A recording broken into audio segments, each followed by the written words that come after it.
Assalamualaikum warahmatullahi wabarakatuh. Perkenalkan, nama saya Fauzan Abdiah Aryanda dengan NPM 23140. Pada kesempatan video kali ini saya akan menyampaikan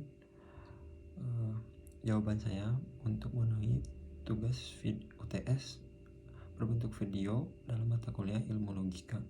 Yang pertama, apa itu term? Term adalah kata yang diikat dengan makna. Lalu term pun dibagi dua menjadi term denotatif dan konotatif. Term denotatif adalah membayangkan tindakan-tindakan atau opsi tindakan, atau kata lainnya grup dari ciri.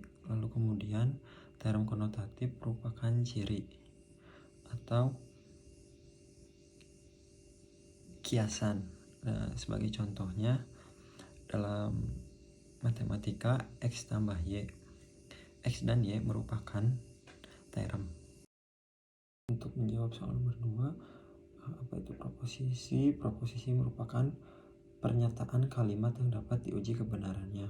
Terdapat 4 unsur di dalamnya, yaitu subjek term atau suatu orang yang dibicarakan, predikat term atau TP, hal yang dibicarakan, kemudian ada quantifier atau kuantitas, dibagi menjadi dua, yaitu universal dan partikular. Contoh kalimatnya untuk yang universal seperti semua, seluruh, dan setiap.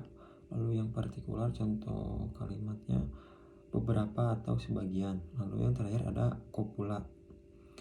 Kopula ada yang positif dan juga ada yang negatif. Untuk contoh kalimatnya, semua orang suka permen. Kita bisa membagi kalimat ini menjadi unsur-unsur dalam proposisi, yaitu semua sebagai quantifier, orang sebagai term subjek, suka sebagai kopula, dan permen sebagai term predikat. Kalau contoh lainnya,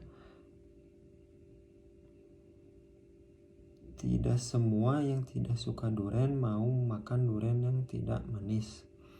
Apabila kita lihat dari unsurnya,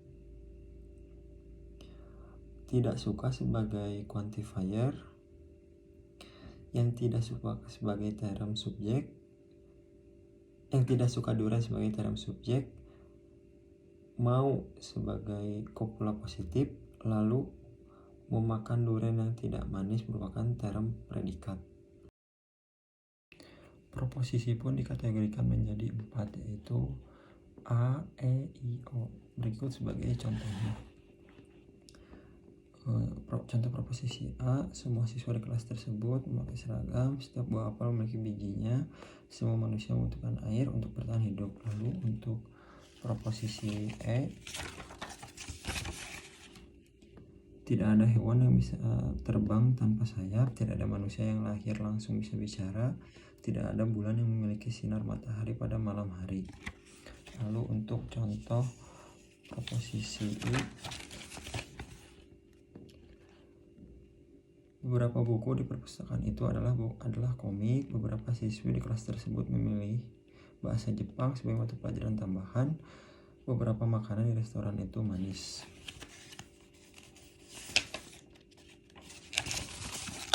Contoh proposisi O, ada beberapa negara di Afrika yang memiliki ibu kota di tepi laut. Ada beberapa gaun di lemari itu yang dirancang oleh desainer terkenal. Ada beberapa minimarket di kota itu yang buka 24 jam. Yang ketiga, mengenai distribusi. Distribusi digunakan untuk merujuk pada distribusi kuantitas suatu argumen atau silogisme. Konsep ini berkaitan dengan bagaimana proposisi dalam suatu argumen dinyatakan dalam bentuk universal atau partikular.